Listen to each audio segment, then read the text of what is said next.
আসসালামু আলাইকুম রহমতুল্লাহ বরকাতুহ। সবাই কেমন আছেন? আশা করি ভালো আছেন। আলহামদুলিল্লাহ। দেখেন কি অবস্থা মাছের। খালের মধ্যে প্রচুর পরিমাণ মাছ, দেখলে মন জুড়ায় যায়।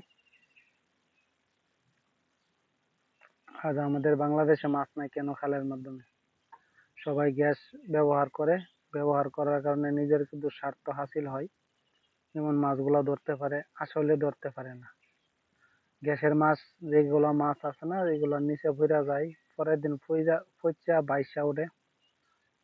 আর এইভাবে করে। তবে মাছ ধরতে হইলে রটান দিয়ে মাছ ধরলে, রটান ধরার আগে দুইটার জায়গা তিনটা ধরন দিলে দেখা গেছে মাছটা অতিরিক্ত মাতাল হয়, তখন মাছটা ধরে ফেলা যায়। আর রটানে কোনো মাছের কোনো ক্ষতি হয় না। তবে বাংলাদেশে যারা মাছ চাষ করে তারা আসলে অনেক ক্ষতি করতেছে দেশের জন্য। যেমন গ্যাস দিয়া মাছ ধরে, গ্যাস দিয়া মাছ ধরার কারণে পরিবেশের অনেক ক্ষতি হয়। ঠিক আছে, পরবর্তীতে কোনো খালে মাছ থাকে না, পুকুরে মাছ থাকে না, সব ধরনের জায়গার মাধ্যমে ক্ষতি।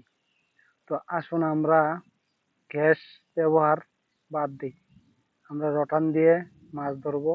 আর মাছের বংশগত যে জিনিসটা আছে, বংশটা পরিপূর্ণ ঠিক রাখবো। আর না হয়তো মাছের অনেক ক্ষতি হয়ে যাইব। এই ক্ষতি হওয়ার কারণে অনেক সমস্যা হয়ে যেতেছে। খালে বিলে নদী নালা কোনো জায়গায় মাছ নাই, না থাকার কারণে এই অবস্থা। তো মাছ আমরা নতুন করে উৎপাদন যদি করি, তাইলে আমরা এই বীজ নষ্ট করব না। বীজ নষ্ট করলে আমাদের জন্য অনেক ক্ষতিকর।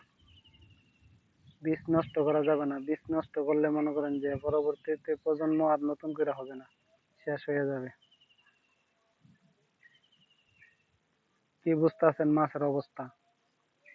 এত সুন্দর মাছ, মনটা কয় জাল নিয়ে আসলে এ করতাম। ওই জায়গায় একটা বড় একটা মাছ আছে, এটা শৈল মাছ সম্ভবত। এই মাছটা একটু পরে পরে দাওয়া দিতেছে।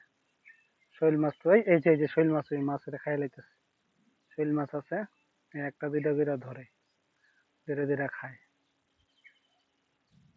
সবাই ভালো থাকবেন, ধন্যবাদ। আর ভিডিওটি শেয়ার করে দিবেন বন্ধুদের মাঝে, যেন ভিডিওগুলো দেখতে পারে। আসুন মাছ চাষ করি, সমাজে ভালো কিছু করি। ধন্যবাদ। আসসালামু আলাইকুম ওয়া রাহমাতুল্লাহি ওয়া বারাকাতুহু। মাগফিরাতু জান্নাত।